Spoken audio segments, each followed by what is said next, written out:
Sa isang kulong ang bakal ay taong malungkot umiiyak. Ang tanong niya sa sarili ay kailan magigisna ng liwanag. Malayo ang iniisip at nakayuko yaring mga palad. Ba't daw siya ang magdurusa ng kasalanan di niya ginawa? Kahapon lamang ay kapiling niyang kanyang sawa at anak. Namumuhay ng tahimik sa isang munting tahanang may tuwa. Ang kaligayahan ay pinutol ng isang paratang sa kanya. Siya daw ang may sala sa isang krimen di naman niya ginawa. Wala na bang katarungan sa isang nilang na katulad niya?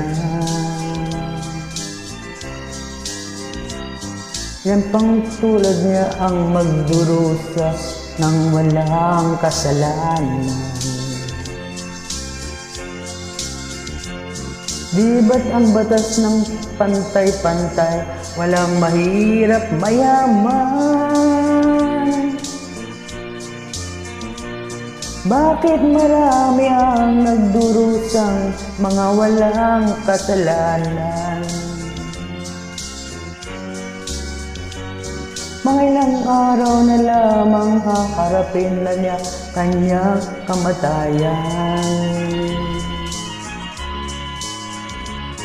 Paano niya isisigaw na siya'y walang kasalanan?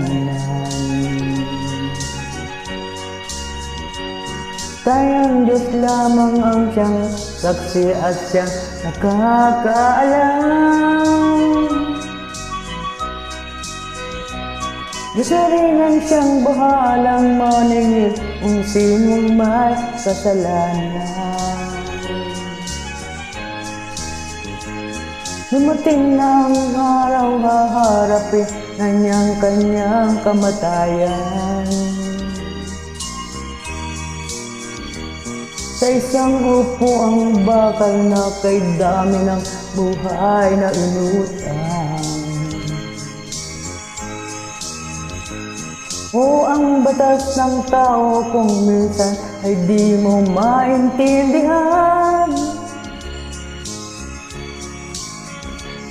Lampang tulad niyang magdurusa ng walang kasalanan.